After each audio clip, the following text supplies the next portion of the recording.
الله على أعدائهم أعداء الله من يومنا هذا إلى لقاء الله. أما بعد فقد قال الله: من عمل صالحا من ذكر أو أنثى وهو مؤمن فلنحيينه حياة طيبة ولنجزينهم بأحسن ما كانوا يعملون. صلوات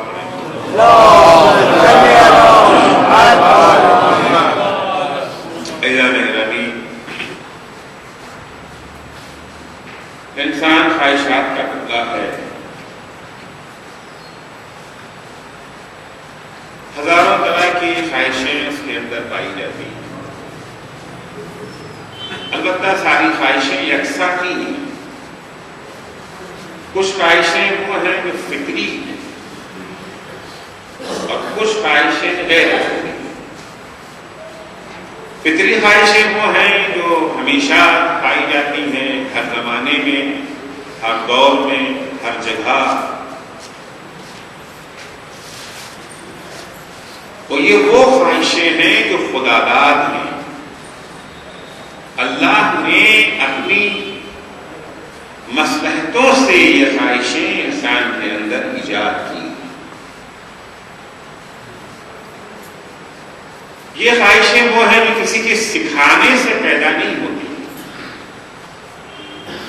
اور کچھ خواہشیں وہ ہیں جو انسان اگر کچھ اچھے یا برے دوستوں کے ساتھ اس کا اٹھنا بیٹھنا نہ ہو تو وہ خواہش اس کے اندر پیدا نہیں ہوتی.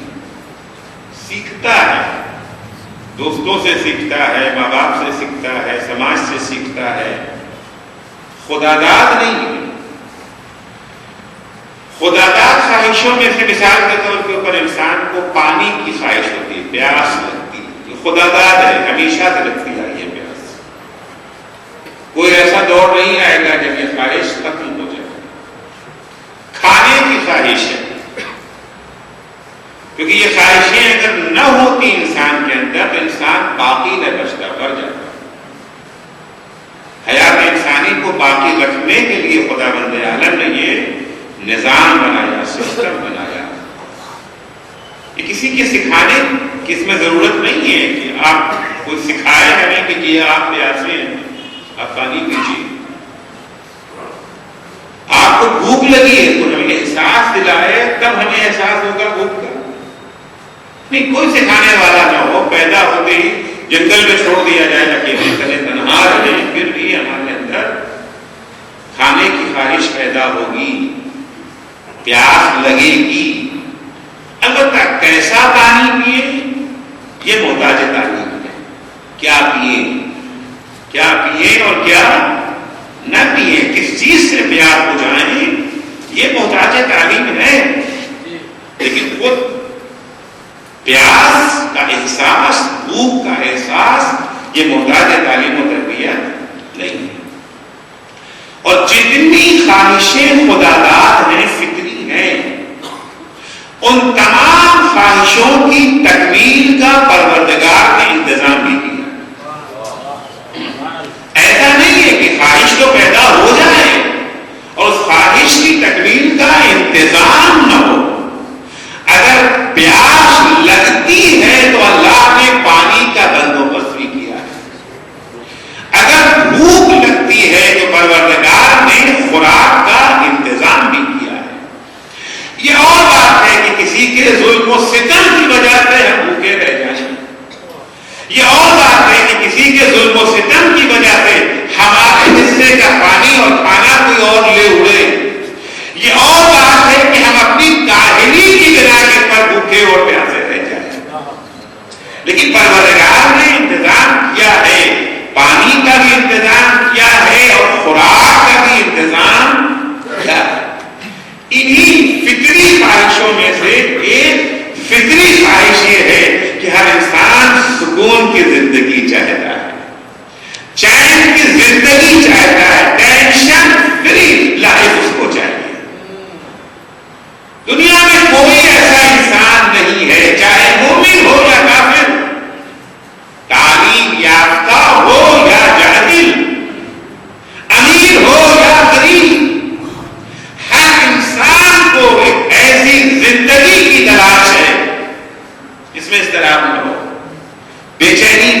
فطری طور سے اس کے اندر جذبہ پایا جاتا ہے کہ خواہش پائی جاتی ہے. کیا اس خواہش کی تکمیل کا انتظام بھی پروردگار نے کیا ہے؟ بظاہر تو ایسا لگتا ہے کہ جب سے کائنات پیدا ہوئی ہے، تخلیق کائنات سے اب تک انسان نے قدم رکھا ہے. پریشانیوں اور مشکلات، مسائل، بے چینی، اضطراب، ٹینشن، یہ انسان کی زندگی کا لازمہ ہو گیا ہے. ٹینشن فری زندگی کے لیے جانے کتنے نسخے پیش کیے، کتنی کتابیں بازار میں مل جائیں گی. مارکیٹ میں کتابوں کی بھرمار ہے. کتاب اگر یہ ہو جائے تو انسان کی زندگی پرسکون ہو جائے گی. دولت اگر انسان کے پاس آ جائے تو سکون ہی سکون ہے، ساری پریشانیاں ختم ہو جائیں گی. یہ ہو جائے گا تو کیا ہو. لیکن جتنے نسخے انسان نے آزمائے، نتیجہ اس کا ایک ہی نکلا کہ ٹینشن بڑھتا جا رہا ہے، گھٹنے کا نام نہیں لیتا. سائنسی ترقیاں ہو گئی، طرح طرح کی سہولتیں انسان کی زندگی میں آ گئی. سہولتیں آئی ضرور، لیکن سہولتیں اپنے ہمراہ سکون لے کے نہیں آئی.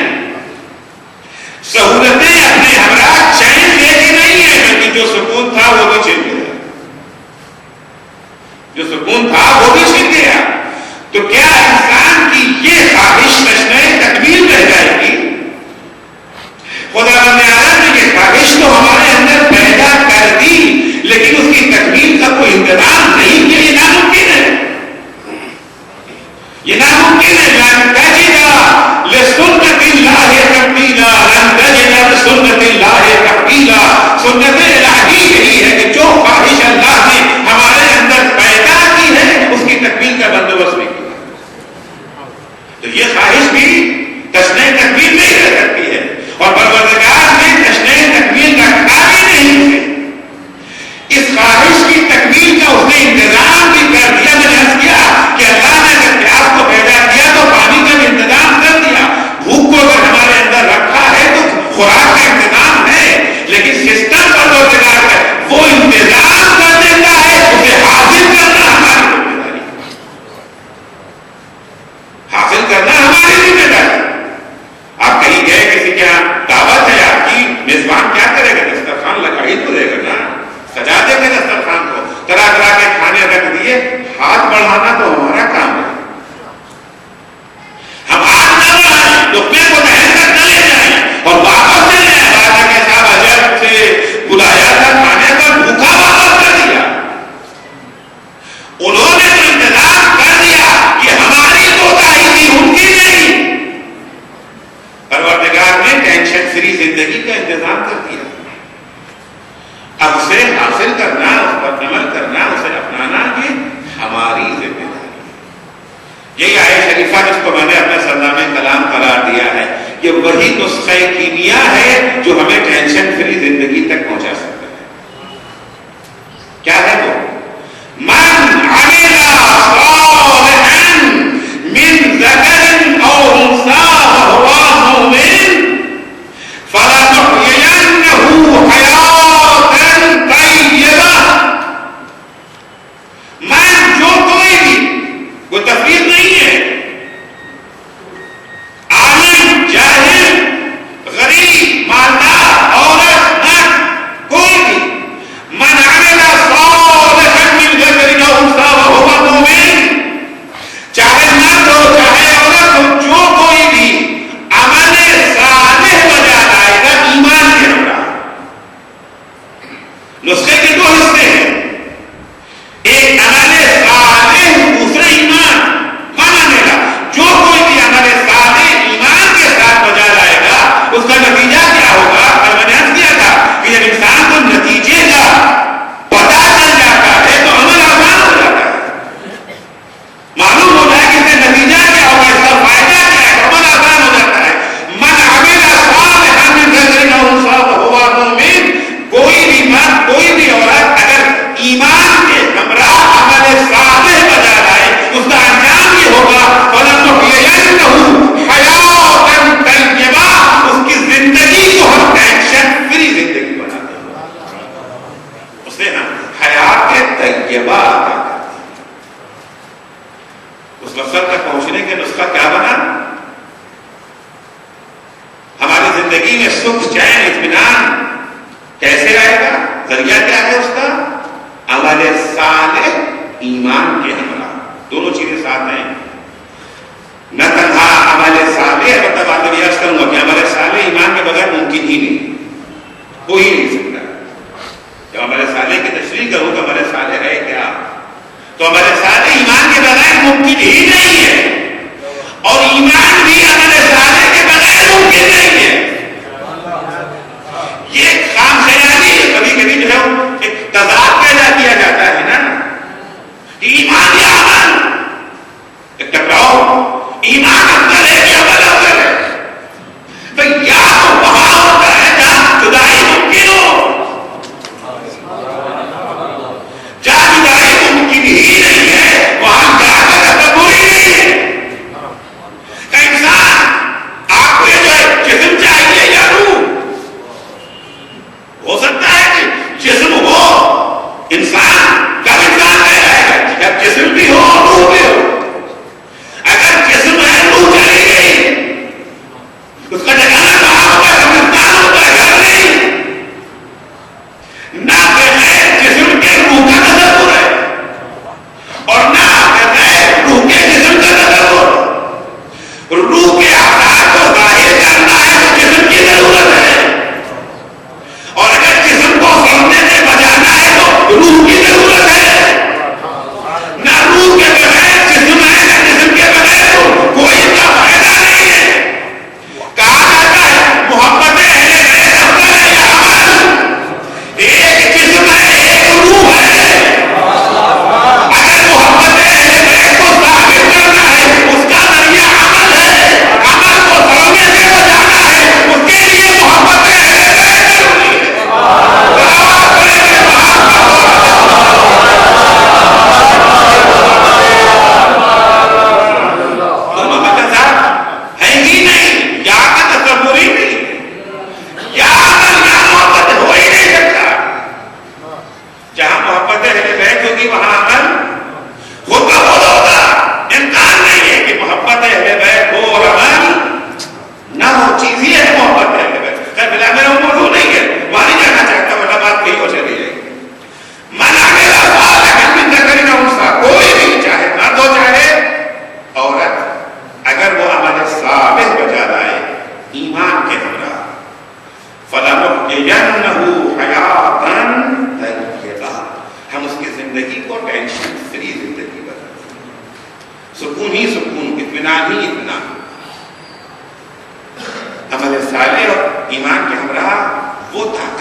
رسول تو وہ ہونا چاہیے جو کھانا، بہت ساری چیزیں ہیں جو ہم لوگ خود اپنی طرف سے فرض کر لیتے ہیں.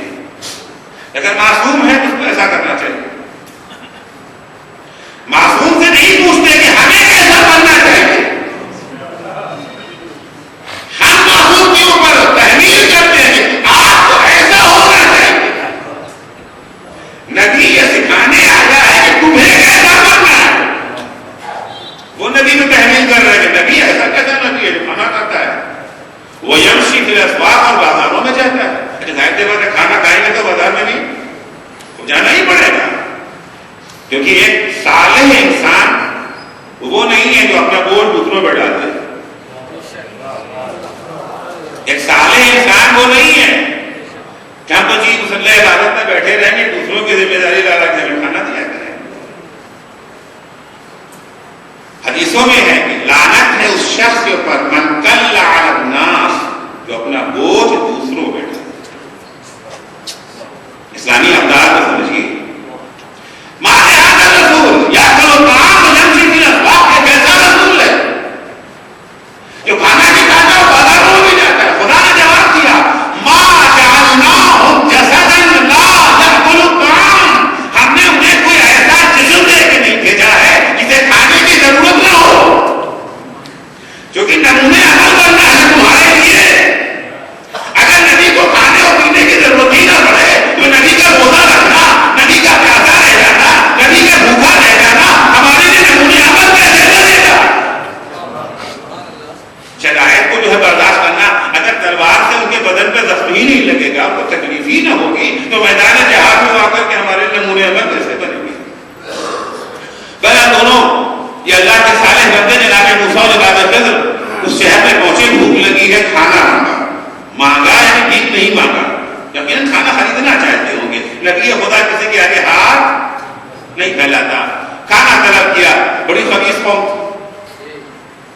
کبھی کبھی ہم جیسے لوگ تبلیغ دین کے میدان میں جو ہے مایوسی کا شکار ہو جاتے ہیں.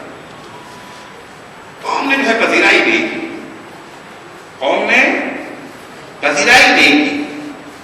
نہیں, مبلغ الہی کبھی مایوس نہیں, راہ خدا میں قدم بڑھانے والا کبھی مایوس نہیں ہوتا. آپ دیکھیں کہ جتنے خبیث افراد سے انبیاء کا رابطہ ہوا ہے, خدا کا شکر ہے ہم لوگوں کا رابطہ ایسے لوگوں سے ہوتا ہی نہیں ہے. کتنے ثابت قدم تھے اللہ کے یہ انبیاء, قوم کے پاس آئے, کھانا خریدنا, اتنی خبیث قوم ہے, انہیں تو نہیں دیں, بھائی کار کہیں گے, ان کا بھائی کار نہیں جائیں گے, ان کے یہاں نہیں سنیں گے, انہیں کھانا کر دینے کو تیار نہیں ہے. نکل آئے شہر سے, نہیں تو کوئی بات نہیں, دکھے رہ گئے. لیکن انتقامی کاروائی نہیں ہوتی ہے انبیاء الہی کی, انتقامی کاروائی نہیں. شہر سے باہر نکلے, جناب خضر نے دیکھا کہ ایک دیوار ہے جو گرنا چاہتی ہے, ایک دیوار ہے جو گرنے کے قریب, فوراً آستے الٹی نہ موسیٰ نے کہا کہ دیوار کو بنانا ہے. موسیٰ نے کہا ان خبیثوں کے ساتھ ان کی دیوار, وہ بھی بغیر کسی جو ہے منظوری کے, بغیر کسی اجرت کے, اتنے خبیث ہیں کہ دو اللہ کے سارے بندوں کو کھانا دینے کو تیار نہیں, اور آپ کہتے ہیں کہ دیوار بنا دیں. جب دیوار وغیرہ بن گئی اور جو ہے مصلحتوں کو جب بیان کرنا شروع کیا ہے جناب خضر نے, فرماتے امل جدار, ہم نے یہ دیوار کیوں بنائی بغیر کہے, آستین کیوں الٹی, ہم نے محنت کیوں کی, امل جدار فکانا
اور پھل کسے مل رہا ہے؟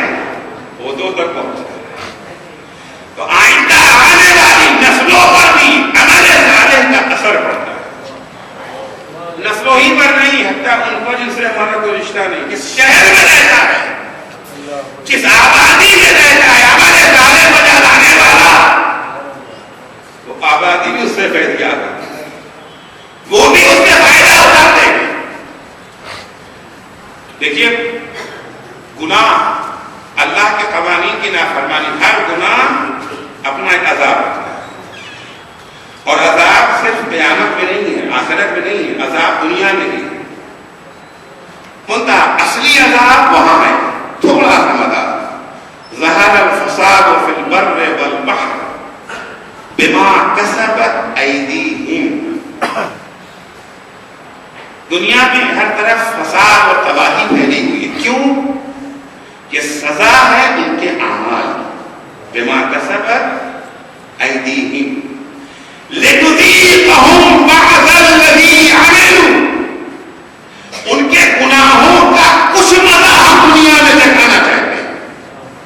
یعنی بہت ساری مشکلیں، بہت سارے مسائل آج امت مسلمہ چاروں طرف سے اس کے اوپر حملے ہو رہے ہیں، ہجوم ہے نا اس کے اوپر. دنیا میں کوئی جگہ نہیں ہے جہاں قافیہ حیات ہم پر تنگ نہ کر دیا گیا. آئے دن خبریں آتی رہتی ہیں، کبھی خبریں دبا دی جاتی ہیں، کبھی خبریں ابھار دی جاتی ہیں. ابھی تو میڈیا کا اپنا اپنا ایک انتخاب ہے کہ جب چاہا خبروں کو دبا دیا.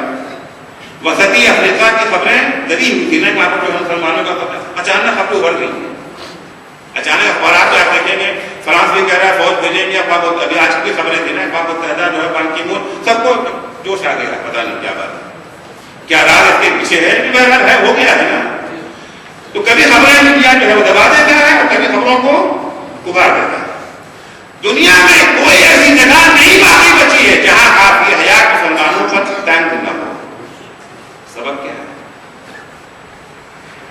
اسباب کیا؟ دیکھیے ہر جو بھی چیز دنیا میں واقع ہوتی ہے اس کے دو اسباب ہوتے ہیں، ایک اندرونی، ایک یہ جو ہے بیرونی. ہم بیرونی اسباب اور عوامل پر تو نگاہ رکھتے ہیں، اندرونی اسباب اور عوامل پر ہماری نظر نہیں ہوتی ہے. اس نے کیا فوراً دشمنوں پر کہتے دشمنوں کی سازشیں تو ہیں، دشمن تو بہرحال دشمن ہے، دشمن کا توقع کیا ہے؟ اگر دشمن ہمارے خلاف سازشیں نہ کرے تو دشمن کہے گا دشمن ہے، اس لیے دشمن ہے کہ وہ ہمارے خلاف حرکتیں کرتا ہے. مگر داخلی اسباب کو دیکھنا زیادہ ہے، وہ اندرونی اسباب کیا ہے. آج اگر ہر طرف سے ہم پر ظلم و ستم کا باغات گرم ہے، اس میں ہمارا اپنا کتنا دخل ہے. امام محمد باقر علیہ الصلوۃ والسلام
کی بنا پر اس عذاب کا انسان جو ہے وہ حقدار ہو جائے. تو ہمیں اپنے اعمال کا جائزہ لینا چاہیے. ہر عمل، ہر گناہ جو ہماری طرف سے انجام پاتا ہے، آخرت میں سزا تو اصل سزا وہاں ہے، لیکن ایک جھلک سزا کی، بیدار کرنے کے لیے، تنبہ کے لیے. وہاں کے عذاب اور یہاں کے عذاب کا فرق یہ ہے کہ وہاں کا عذاب، یہاں کا عذاب کس لیے ہے؟ بیدار کرنے کے لیے، جھجھوڑنے کے لیے، تاکہ ہم اپنی اصلاح کر لیں اور وہاں کے عذاب سے بچ جائیں.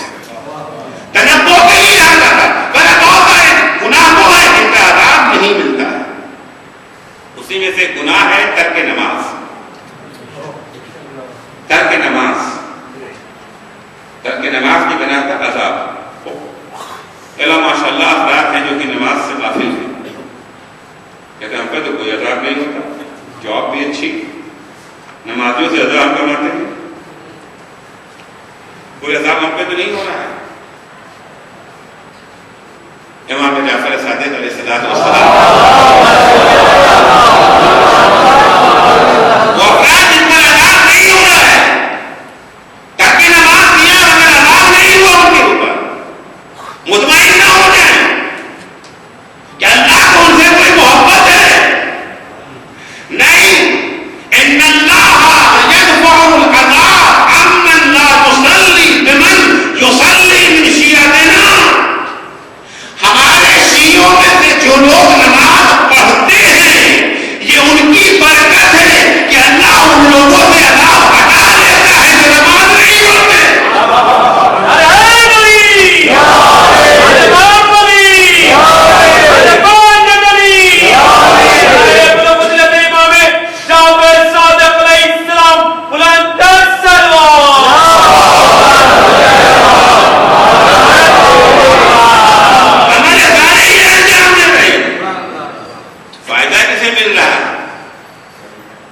محلے والوں کو فائدہ مل رہا ہے، شہر والوں کو فائدہ. ان اللہ لا يدفع العذاب عمن لا يصلي بمن يصلي من شيعتنا. اگر ہمارے شیعوں میں سے کوئی نمازی نہ ہوتا تو یہ سب کے سب عذاب میں جو ہے مبتلا ہو جاتے. ان کی نماز انہیں دنیا میں عذاب الہی سے بچائے، محفوظ رکھے. ہمارے سالے دیکھ رہے ہیں ہمارے سالے کے فائدے کتنے ہیں، خاصیتیں. جو ہمارے سالے بجا لاتا ہے ایمان کے ہمراہ، اس کی زندگی ٹینشن فری، اس کا فائدہ آنے والی نسلوں تک پہنچتا ہے. جس سماج میں رہتا ہے وہ سماج بھی اس سے بہرہ مند ہوتا ہے. اب سوال ہے کہ ہمارے سالے ہے کیا چیز؟ بڑی اہم چیز ہو گئی نا ہمارے سالے. جس چیز کا فائدہ معلوم ہو جاتا ہے، اس کے تک کل میں نے نہ کہ کسی سے کہا جائے کہ 2 گھنٹہ دھوپ میں کھڑے رہو تو کھڑے رہنے کو تیار، لیکن اگر کہا جائے کہ 2 گھنٹہ کھڑے رہو مہینے میں تمہیں تنخواہ نہیں ملے گی، تو انسان خوشامد کر کے بھیا یہ نوکری ہمیں دے دو. ٹریفک پولیس کے لیے کیا ہوتا ہے، کھڑا رہتا ہے نا بیچارہ صبح سے شام تک، اور خوشامد کر کے یہ نوکری لیتا ہے، سفارش لگوا کر کے، رشوت دے کر کے. تو ہمارے سالے میں اتنا بڑا فائدہ، ہوتی زندگی ٹینشن فری، اور ٹینشن فری زندگی کی خواہش وہ ہے جو سب میں پائی جاتی ہے. ساری ایکٹیویٹیز صبح سے شام تک ہماری ہے اسی لیے. کسبہ کو بے شوق میں گئے، آفس میں گئے، کاروبار بزنس کا ہے کے لیے، کا پیسہ ملے، پیسہ کا ہے کے لیے، پیسہ کھائیں گے، ڈالر چبائیں گے، درہم و دینار کو حلق سے نیچے اتاریں گے، یعنی پیسہ سکون کے لیے. ساری ایکٹیویٹی، ساری کوششیں، ساری محنتیں ہماری اسی لیے ہیں کہ سکون کے لمحات میسر ہو جائیں. انسان کو جہاں مل سکتا تھا سکون وہاں نہیں گیا. سکون کو دولت میں ڈھونڈا، سکون کو کرسی میں ڈھونڈا، سکون کو اقتدار میں ڈھونڈا، نہ ملا. اتنا دن تک اسے آزما کے دیکھا ہے. ارے کچھ دنوں کے لیے اللہ کے بتائے ہوئے رستے کو بھی آزما لو. کچھ دن اسے بھی آزما کے دیکھے، وہ تو آزما لیا نا. دولت کے بھاگے پیچھے، اقتدار کے پیچھے بھاگے، مگر نتیجہ کیا ہوا؟ سکون چھنتا گیا. جن کے یہاں دولت ہے ان کے یہاں ٹینشن زیادہ ہے. خواب گولیاں کون کھاتا ہے؟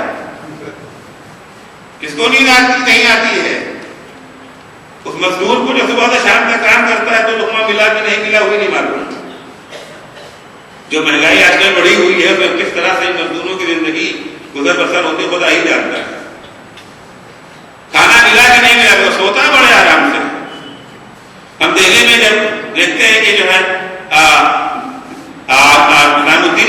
طرف جاتے ہیں جو پل ہے، ٹرین اس کے نیچے سے گزرتی ہے، دیوار ہے پتلی سے، شاید 2 فٹ کی دیوار بھی نہیں ہوگی پل کے اوپر، ہمیشہ اسے دیوار پر رات میں دیکھتے ہیں ایک آدمی جو ہے سوتا ہے، جب لیٹتا ہے کہ ہلتا بھی نہیں ہے، صبح ہی اٹھتا ہے، اور وہ افراد جن کے یہاں نرم و گرم بستر ہے، کروٹیں بدلتے رہیں جب تک گولیاں نہ کھائیں تب تک انہیں چین نہیں ملتا ہے۔ یہ عمل صالح ہے کیا؟ کس چیز کو عمل صالح قرار دیا جائے گا؟ صلوات پڑھیں محمد۔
ولا مخمصة في سبيل الله ولا يدعون موطئا يغيظ به الكفار ولا ينالون من عدو نيلا إلا كتب لهم به عمل صالح.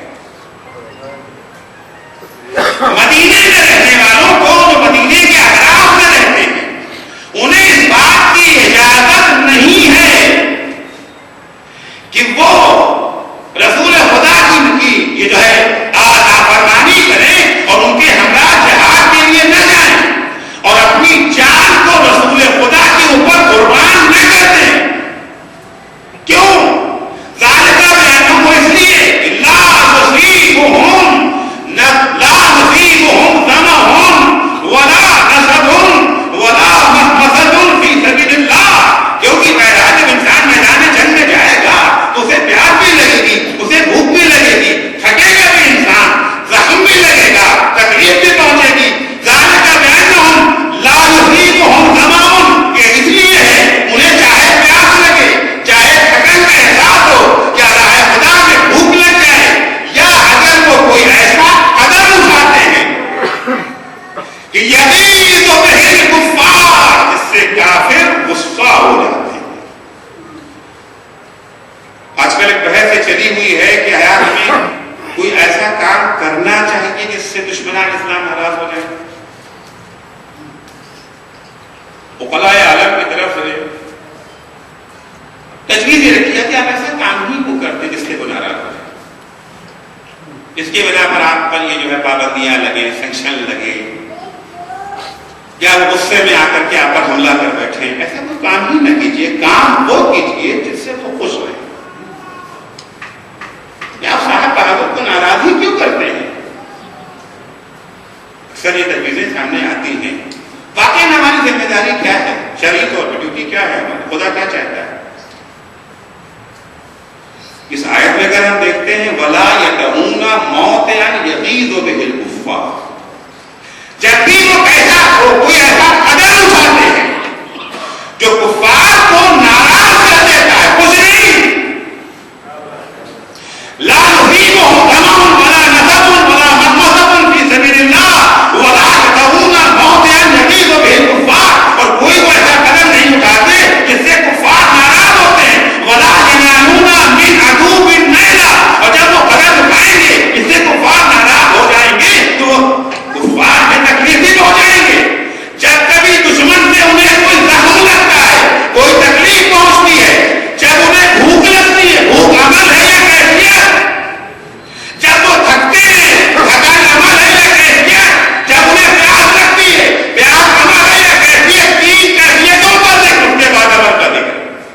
اور جب بھی کوئی وہ ایسا کام کرتے ہیں جس کی بنا پر دشمن ناراض ہو جاتے ہیں اور ناراض ہو کر کے ولا ینالون من عدو نیلا, اور اس سے انہیں نقصان پہنچتا ہے مومنوں کو, نتیجہ کیا ہوتا ہے؟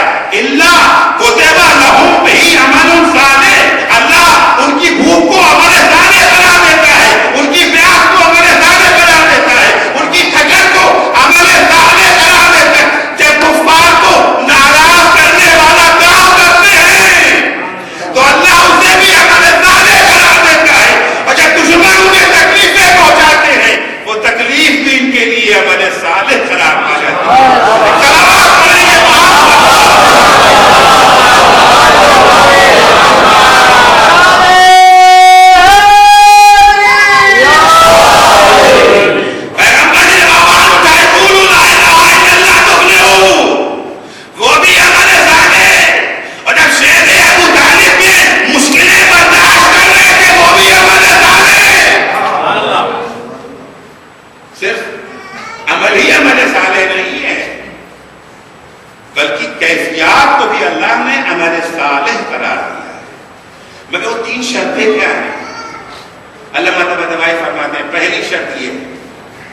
جو کام آپ انجام دے رہے ہیں وہ خدا کی خوشنودی کے لیے. مجلس پڑھ رہے ہیں کاہے کے لیے پڑھ رہے ہیں, سن رہے ہیں کاہے کے لیے سن رہے ہیں. مجلس میں آئے کاہے کے لیے, وہ عباس جعفری صاحب کی طرف سے مجلس سے ان کو شکل تو دکھانا ہے, انہیں ناراض ہو جائیں گے کہ نہیں آئے تھے ہماری مجلس میں. ہوتا ہے نہیں, عزیزداری ہے، قرابتداری ہے، دوستی ہے، نبھانے کے لیے آئے ہیں.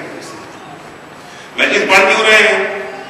مجلس پڑھ رہے ہیں کہ پیسے اچھے ملیں گے، اس لیے مجلس پڑھ رہے ہیں. مجلس پڑھ رہے ہیں کہ شہرت ملے گی، ایک مقصد ہی ہو سکتا ہے. نہیں، مجلس میں کاہے کے لیے آئے ہیں؟ مجلس میں آئے ہیں اہل بیت کو خراج عقیدت پیش کرنے. مجلس میں آئے کاہے کے لیے؟ اہل بیت کی تعلیمات سے آشنا ہونے کے لیے آئے. مجلس میں کاہے کے لیے آئے؟ اصلاح نفس کے لیے آئے.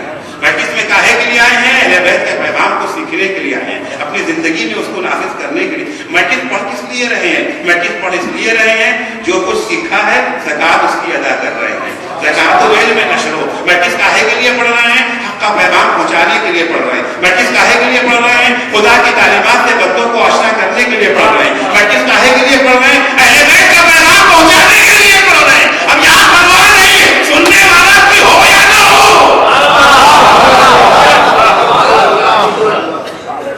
دونوں ہیں. اگر وہ جذبہ ہے، مجلس پڑھ رہے ہیں خدا کو خوش کرنے. مجمع خوش ہو یا تقریر دو طرح کی ہوتی ہے نا، ایک مجمع کو خوش کرنے والی، ایک خدا کو خوش کرنے والی. ایک بندے خدا کو خوش کرنے والی، ایک خدا کو خوش کرنے والی. جو تقریر کا نمونہ ہے نا آپ کی نگاہوں میں، دربار یزید میں جب امام سجاد حسن بستہ کھڑے ہوئے ہے نا، منظر نگاہوں میں دربار میں حسن بستہ امام سجاد ہیں اور خطیب منبر پہ آتا ہے. آنے کے بعد بنی امیہ کی مدح و ثنا کرتا ہے اور اہل بیت اطہار کے خلاف نادیبہ کلمات استعمال کرتا ہے. ہوا تھا نا، کسے خوش کیا تھا اور کسے ناراض؟ یزید کو خوش کر رہا تھا اور خدا کو کیا کہا تھا امام سجاد؟ ایھا الخاطب اشتریت سخط الخالق برضا المخلوق. اے خطیب، تو نے بندے کو خوش کرنے کے لیے اللہ کو ناراض کر دیا. تو نے بندوں کو خوش کرنے کے لیے خدا کو ناراض کر دیا. فَلْتَقَوْا مَقْعَدَكَ مِنَ النَّارِ، تو اپنا ٹھکانہ جہنم میں ڈال دیا. امام سجاد نے جملہ قیامت تک کے لیے اصول معین کر دیا. ہر وہ کتابت، ہر وہ تقریر جہاں بندوں کو خوش خدا کو ناراض کیا جائے، ایسے خطیب کا ٹھکانہ جہنم میں ہے. دوسرا رخ امام نے بیان کیا، یا یزید اتأذن لی ان اصعد هذه الاحوال واتکلم بکلمات تکون فیها لهذه الجلساء اجر وثواب وللہ رضا. یزید، مجھے بھی اس منبر پہ جانے کی اجازت ہو. اب تک آپ نے منبر استعمال نہیں کیا ہے، لکڑیوں کا ڈھیر، جہاں سے حق بیان نہ ہو وہ شکل چاہے منبر کی ہو، وہ منبر نہیں ہے، لکڑیوں کا ڈھیر ہے. اے یزید، مجھے بھی اجازت دے کہ میں بھی لکڑیوں کے ڈھیر پہ جاؤں. هذه الاعواد، اب وہاں جا کر کے وہ باتیں کروں جس سے سننے والوں کو اجر و ثواب ملے اور خدا اور خدا راضی ہو. تو ہر وہ عمل جس سے خدا خوش ہو، جو خدا کو خوش کرنے کے لیے انجام دیا جائے، وہ عمل صالح، وہ چاہے نماز ہو، چاہے روزہ ہو، چاہے کسی یتیم کے سر پہ ہاتھ پھیر دینا ہو، کسی بیوہ کی مدد کر دینا ہو، کسی کے رشتے کو سنبھال لینا. اللہ جل جلالہ جل شانہ برائے اپنا فضیلت آئمہ تاریخ علیہ السلام جوش ایمانی کے ساتھ تیزی سے بلند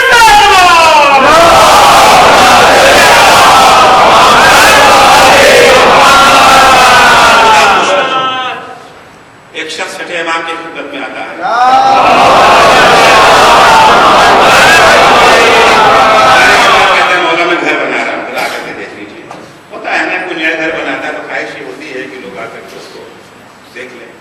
کبھی اس لیے کہ تعریف کریں، کبھی اس لیے کہ رائے مشورہ، کوئی مقصد ہو. امام آئے، دیکھا گھر کو، دیکھا کمرہ دیکھا، کہا مولا دیکھیے کتنی اچھی کھڑکی بنائی ہے، خوب اچھی روشنی آئے گی، اس میں سے اچھی روشنی آئے گی، دھوپ آئے گی. امام نے فرمایا کہ اگر تو اس کھڑکی کو اس نیت سے بناتا، کھڑکی بنا رہا ہوں، روشندان بنا رہا ہوں تاکہ کسی مظلوم کی آواز ہمارے کان میں ہو، میں کھڑکی اس لیے بنا رہا ہوں تاکہ اذان کی آواز ہمارے کان میں ہو، تو تیرا یہ کھڑکی بنانا جو ہے وہ عمل صالح ہے۔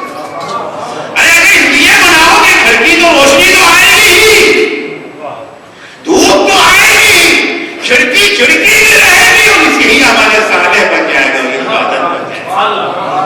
تو ضروری نہیں کہ عمل صالح نماز ہو، عمل صالح روزہ ہو، ممکن ہے نمازیں ہو مگر عمل صالح نہ ہو۔ کربلا میں نمازیں پڑھی گئی یا نہیں؟ ادھر بھی پڑھی گئی، ادھر بھی پڑھی گئی، ادھر عمل صالح ہے، ادھر عمل صالح ہے۔ کس مقصد سے پڑھی جا رہی ہے؟ مجلسیں کس مقصد سے ہیں؟ نمازیں کس مقصد سے ہیں؟ حج کس مقصد سے ہے؟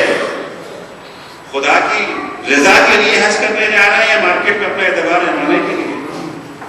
ہوتا ہے نا، مارکیٹ میں ہے حاجی صاحب کا بازار 150 بڑھ جاتا ہے نا۔ خیر آپ قوم کی چالاک ہو گئی ہے، قوم بھی اب ہر حاجی کا احترام نہیں کرتی ہے، بلکہ انہوں نے حاجی کے بدن پر قافیہ نکال لیا ہے۔ وہ قافیہ میں نہیں بیان کروں، انہوں نے قافیہ بڑھا دیا حاجی کے بدن پر۔ ہر وہ عمل جس میں خدا کی رضا شامل۔ کیسے پتہ چلے کہ خدا ہم سے راضی ہے؟ عمل صالح بہت اہم، اس کا اتنا بڑا فائدہ، اور عمل صالح کے لیے کیا ہے؟ 3 شرطیں۔ پہلی شرط بھی عرض کے دوسرے 2-3 کل عرض کروں گا۔ پہلی شرط کیا کہ خدا راضی ہو ہمارے اس عمل سے۔ پتہ کیسے چلے کہ خدا ہم سے راضی ہے؟ مجمع ہم سے راضی ہے یا راضی تو ہم سمجھ سکتے ہیں۔ اگر سب نے سونا شروع کر دیا اور اٹھ کے جانا شروع کر دیا تو سمجھ میں آ جائے گا کہ مجمع راضی نہیں ہے۔ ایک دوسرے کے چہرے کو دیکھ کر کے آثار سے اندازہ ہو جاتا ہے کہ ہم سے راضی ہیں کہ راضی نہیں ہیں، لیکن خدا تو ہمارے سامنے نہیں موجود ہے۔ ہم تو سوچ رہے ہیں کہ خدا راضی ہے، پھر ہوتا ہے بہت سے لوگ سمجھتے ہیں خدا ہم سے راضی ہے۔ بہت سارے کربلا میں امام حسین کو شہید کرنے آئے تھے، وہ اللہ کی خوشنودی کے لیے آئے تھے۔ بہت طرح کے لوگ تھے، میں عرض کروں گا اسے، مگر کیا واقعی خدا ہم سے راضی تھا؟ کیسے پتہ چلے کہ خدا ہم سے راضی ہے؟ یہ سوال ہماری آپ کی طرف سے پیغمبر نے شب معراج کر دیا تھا خدا سے۔ معراج کے واقعات بڑے عجیب ہیں، اگرچہ ہمارے یہاں معراج کے واقعات بیان تو ہوتے ہیں مگر بڑی احتیاط کے ساتھ، بڑی احتیاط کے ساتھ۔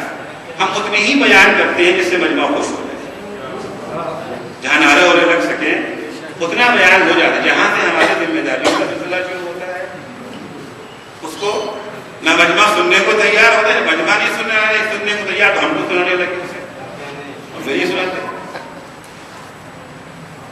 شب معراج بڑی عجیب چیز ہے۔ شب معراج کچھ سوال خدا نے پیغمبر سے کیا ہے، کچھ سوال پیغمبر نے خدا سے کیا ہے۔ انشاءاللہ میں جسوں میں کچھ چیزوں کو پیش کروں گا۔ حدیث معراج بہت ہی اہم ہے۔ ایک سوال وہاں پیغمبر نے خدا سے کر لی، یا رب ما علامت رضاک، خدا یہ بتا دے کہ تو راضی ہے کیسے سمجھا جائے، تیری خوشنودی کی پہچان کیا، علامت کیا ہے؟ ما علامت رضاک۔ ہمارے صالح کی پہلی شرط کیا ہے؟ خدا راضی ہے۔ خدا نے جواب دیا الزمہ ثلاث خصال، ہم جس سے راضی ہوتے ہیں اس کے اندر 3 خصوصیت پیدا کرتے ہیں۔ اگر پرکھنا ہے کہ خدا راضی ہے یا نہیں، دیکھیں 3 چیزیں ہمارے میں ہیں یا نہیں۔ اگر ہیں اس کا مطلب ہے خدا ہم سے راضی ہے، وإلا خدا ہم سے راضی ہے۔ میں عرض کرتا ہوں، ہمیشہ میں اس کو عرض کرتا ہوں کہ یہ جو پہچان دے رہا ہوں خدا نے جو بتائی ہے پیغمبر کو، آپ کے سامنے پیش کر رہا ہوں، یہ اپنے کو پرکھنے کے لیے ہے، دوسروں کو پرکھنے کے لیے نہیں ہے۔ کہ عام طور سے ہماری عادت یہ ہے کہ ہم ہمیشہ دوسروں کو پرکھتے ہیں، اس کا ایمان کیسا ہے، اپنا ایمان کیسا ہے اس کی پرواہ نہیں ہے۔ ہمیشہ دوسروں کو پرکھتے ہیں، یہ محب اہل بیت ہے یا نہیں، ہم خود محب اہل بیت ہیں یا نہیں۔ تھرمامیٹر ہمارے ہاتھ میں، دوسروں کے منہ میں جو ڈالتے ہیں اس کو بخار ہے یا نہیں، کبھی اپنے ذہن میں نہیں ڈالتے کہ دیکھیں ہماری صحت کیسی، ہمیں بخار ہے یا نہیں۔ کبھی دوسروں کو پرکھنے کی کوشش نہ کیجیے گا، خود کو پرکھیے۔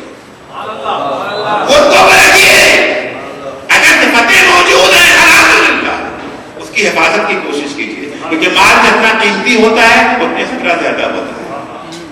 مال کا آ جانا کافی نہیں ہے, اس کی حفاظت بھی ضروری ہے. کبھی ہوتا ہے انسان کے پاس ایمان تو ہے, محبت اہل بیت تو ہے, عشق اہل بیت تو ہے, چلا گیا, لٹ گیا, ڈاکہ پڑ گیا اس کے.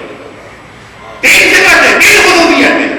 اور دیکھو سلام فشسان پہلی جگہ شکران لا یخالفہ الجہل,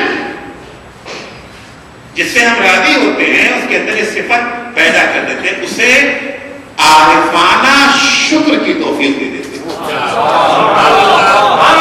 ایسے شکر کی توفیق دیتے ہیں جس کے ہمراہ جہالت نہیں. کیا مطلب؟ شکر دو طرح کا ہے, ایک جاہلانہ شکر ہے, ایک عالمانہ اور عارفانہ شکر. جاہلانہ شکر وہی جو ہم لوگ کرتے رہتے ہیں, کھانا کھایا, گلے تک کھانا کھایا, لمبی سی جو ہے یہ ڈکار لی, دون پہ ہاتھ پھیرا اور الحمدللہ. اب وہ کھانا حلال کا تھا, حرام کا تھا, کیا کھایا, کہاں سے آیا, اس کی پرواہ نہیں. کس کا خون چوسا ہے اس کی پرواہ نہیں. حرام حلال طریقے سے پیسہ اکٹھا کر کے بلڈنگ بنا لی, اس پر لکھا ھذا من فضل ربی.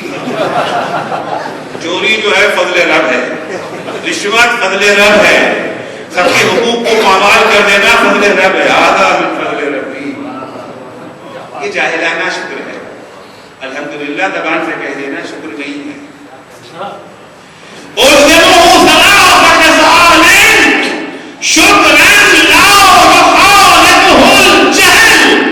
اسے ایسے شکر کی توفیق دیں گے جس میں جہالت کی آمیزش نہ ہو. کیا ہے عالمانہ شکر اور عارفانہ شکر؟ قرات کے ساتھ کہیں الحمدللہ, یہ عالمانہ شکر ہو جائے گا. زبر زیر پیش قرات کی پوری رعایت کر کے کہیں تو عالمانہ شکر ہو جائے گا؟ نہیں. عالمانہ شکر میں دو خصوصیتوں کا ہونا ضروری ہے. پہلی شرط یہ ہے عالمانہ شکر کے لیے کہ جو نعمت ملی ہے اسے اللہ کی عطا سمجھیں, اپنی کاوش نہ سمجھیں. اگر دولت مل رہی ہے اپنی قوت بازو کی دین نہ سمجھیں, عطائے الہی. اگر خداوت کا جوہر ہے اپنا کمال نہ سمجھیں, پروردگار کی عطا سمجھیں. دولت پروردگار کی عطا, قوت خداوت پروردگار کی عطا, علم پروردگار کی عطا, عہدہ و منصب پروردگار کی جو نعمت ملی ہے. سبحان اللہ, سبحان اللہ. اپنی ملکیت نہ سمجھیں. زبان ہے تو ہماری نہیں ہے, اس کی عطا ہے. ہاتھ ہے تو ہمارے نہیں ہے, اس کی عطا ہے. جس دن یہ تصور پیدا ہو جائے ایک پہلے ہی مرحلے میں ٹینشن ختم ہو جائے. جس دن سے یہ سوچنے لگے کہ جو کچھ ہے ہمارے پاس ہمارا بھی ٹینشن کیوں ہوتا ہے. وہ کاروبار میں گھاٹا ہو گیا, شیئر مارکیٹ گر گئی, ڈھیر سارے شیئر خرید رکھے تھے, مارکیٹ گر گئی. ایران میں جب آیت اللہ خمینی رحمت اللہ علیہ نے قرارداد صلح کو مان لیا تھا, وہ قرارداد 598 تسلیم کر لیا تھا, تو ریڈیو سے اعلان ہوتی ہے کہ تو کے ہارٹ فیل ہو گئے تھے, کیونکہ انہوں نے ڈھیر سارے ڈالر خرید رکھے تھے, کروڑوں کے تعداد. روزانہ ڈالر کی قیمت بڑھ رہی تھی. جس وقت اعلان سے پہلے ڈالر کی قیمت تھی 150 تومان کا $1, اعلان ہوتے ہی قیمت ہو گئی 35 تومان. اس دن کتنوں کے ہارٹ فیل ہو گئے. ٹینشن کاہے کا ہوتا ہے کاروبار میں؟ گھاٹے کا ٹینشن. فلاں صاحب نے دھوکہ دے دیا, ٹینشن. گھر میں جھگڑا ہو گیا, ٹینشن. ٹینشن کا بات یہ سب تو ہے نا. نوکری نہیں مل رہی ہے, ٹینشن. جتنے اسباب ہیں ٹینشن ان کو نگاہ میں رکھیے, اس کے بعد آئیں گے. جو ہے ہمارے پاس, ہمارا کچھ نہیں. کارخانہ کس کا ہے؟ ہمارا یا اللہ کا. کاروبار کس کا ہے؟ ہمارا یا اللہ کا. ہم خود کس کے ہیں؟ انا للہ, ہم اللہ کی پراپرٹی ہیں. کہہ تو دیتے ہم زبان سے انا للہ, کبھی مانا میں بھی غور کیا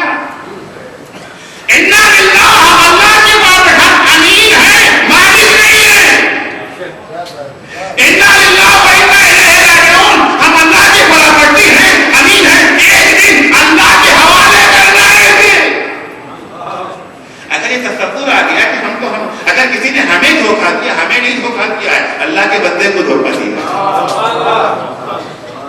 کاروبار میں گھاٹا ہو گیا, ہمارے کاروبار میں گھاٹا نہیں ہوا ہے, اللہ کے بندے کے کاروبار میں گھاٹا. ٹینشن ہمیں گائے گا, ہماری تھوڑی ہے. اور جو کارخانے کا مالک ہوتا ہے ٹینشن اسے ہوتا ہے, ورکر کو کبھی ٹینشن نہیں ہوتا.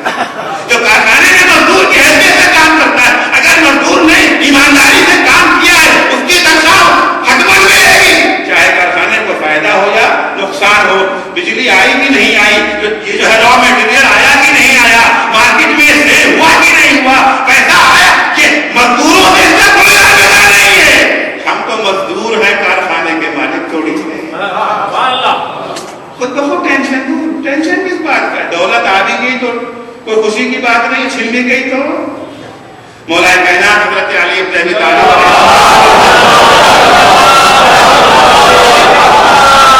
سوال کیا گیا کہ مولا زہد کیا ہے, تو مولا نے کیا کہا, الزہد کلہ بین کلمتین من القرآن.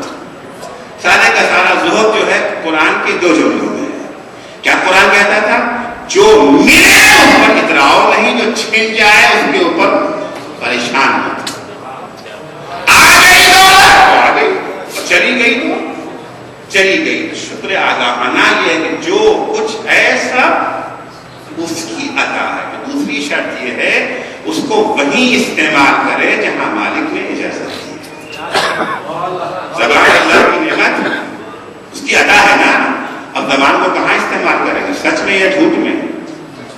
غیبت کو تہمت میں استعمال کریں گے یا مومنوں کو جو ہے وہ دفاع میں استعمال کریں گے؟ حق کی ثنا ثانی کریں گے, باطل کی قصیدہ ثانی کریں گے؟ وہی اس کا استعمال کریں گے جہاں اس نے اجازت. یہ ہے آگاہانہ شکر. اور جاہلانہ شکر کیا ہے جو میں نے عرض کیا تھا. تو پہلی صفت یہ کہ شکرن لا یخالطہ الجہل وذکرن لا یخالطہ النسیان. اور ایسے ذکر کی اسے توفیق دے دیں گے جس کے ہمراہ فراموشی. بہت سارے لوگ ذکر تو کرتے رہتے ہیں, اللہ اکبر اللہ اکبر, زبان کا ذکر ہوتا ہے, دل میں یاد خدا نہیں ہوتی. وقت نہیں رہے گا, انشاءاللہ کل مزید تشریح کروں گا. یہ ہمراہ فراموشی ہوگی. ومحبتا لا یؤثر علی محبتی احدا. اور تیسری صفت یہ ہے ہم اس کے دل میں اپنی ایسی محبت ڈال دیں گے کہ وہ ہماری محبت پر کسی کی محبت کو ترجیح نہیں دیتے. بہت ساری چیزیں جس سے ہم محبت کرتے ہیں, اولاد سے محبت, بیوی بچوں سے محبت, کاروبار سے محبت, وطن سے محبت, عزت و اقارب سے محبت, یہ منع نہیں ہے اسلام.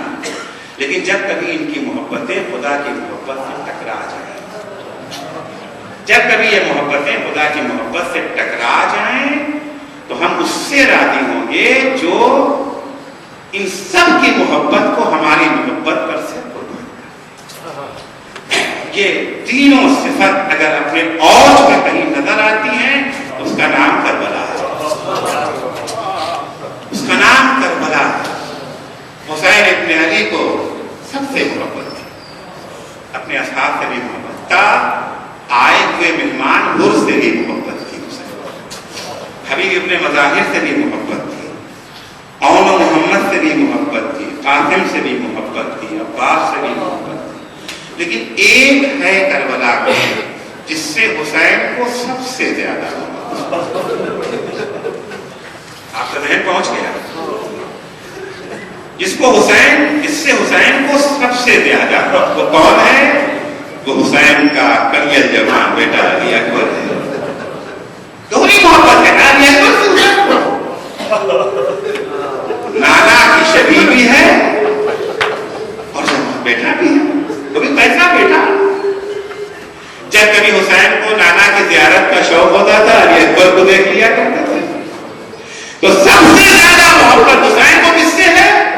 علی اکبر سے. علی کو کربلا میں حسین کو سب سے محبت تھی. حسین نے کسی کو آسانی سے اذن شہادت نہیں دیا, آسانی سے نہیں دیا. جب اون محمد آئے تھے اجازت لینے کے لیے, کیا حسین نے فوراً اجازت دے دی؟ کافی دیر تک حسین سے اجازت مانگتے رہے مگر حسین نے اجازت نہیں دی. یہاں تک کہ بہن سامنے آ کر کے کھڑی ہو گئی, زینب آ گئی. حسین نے کہا بہن زینب کیسے آنا ہوا؟ کہ بھیا یہ بتائیے کہ میں نے آج تک آپ سے کچھ مانگا ہے؟ نہیں بھائی تم نے کبھی مجھے نہ مانگا. کہ بھیا تو آج مانگنے آئی ہوں. بولو بھائی کیا چاہیے؟ کہ بھیا میرے لالوں کو کرنے کی رضا دے دیجیے. ارے مانگا بھی تو زینب نے کیا مانگا؟ اس کو حسین نے ان محمد کو اجازت دی. جب جناب قاسم آئے ہیں اجازت دینے کے لیے، کیا حسین نے قاسم کو فوراً اجازت دے دی؟ کبھی جناب قاسم یہ جو ہے مقاتل کے جملے ہیں، کبھی قاسم حسین کا ہاتھ چومتے تھے، کبھی حسین کے قدموں کو چومتے تھے، خوشامد کر رہے تھے، آقا مجھے اس نے جہاد ہو، اس نے شہادت ہو. حسین اجازت نہیں دے رہے تھے، یہاں تک کہ قاسم بابا کا وصیت نامہ لے کر کے آ گئے. جب وصیت نامہ لائے ہیں امام حسن کا، تب جا کر کے امام حسین نے قاسم کو اجازت دی ہے. کسی شہید کو حسین نے آسانی سے اجازت نہ دی، بس ایک ہی شہید کربلا کا ایسا ایک شہید کربلا کا ایسا ہے جس کے بارے میں مقاتل کہتے ہیں جیسے ہی اجازت مانگی فوراً اجازت دیتی. وہ کون ہے؟ وہ حسین کا وہی کلیہ جوان بیٹا علی اکبر. جتنی زیادہ محبت ہے وَيُوسِرُ وَلَا يُوسِرُ عَلَىٰ مُحَمَّدِ أَحَدًا. بڑی محبت ہے حسین کو علی اکبر، لیکن خدا سے زیادہ نہیں. مجھے علی اکبر سے بڑی محبت ہے. اگر خدا کی محبت کے مقابلے میں ہم علی اکبر کو بھی قربان کریں. جیسے ہی علی اکبر آئے، بابا اجازت فَأَذِنَ، فوراً اجازت دے دی. ایک جملہ ضرور کا بیٹا جاتے جاتے پھوپھی زینب سے رخصت ہوتے جاؤ، کیونکہ تمہیں زینب نے 18 سال بڑی محنتوں سے پالا ہے. علی اکبر خیمے میں آتے ہیں رخصت ہونے کے لیے. جیسے ہی بیویوں کو خبر ملی کہ علی اکبر بھی میدان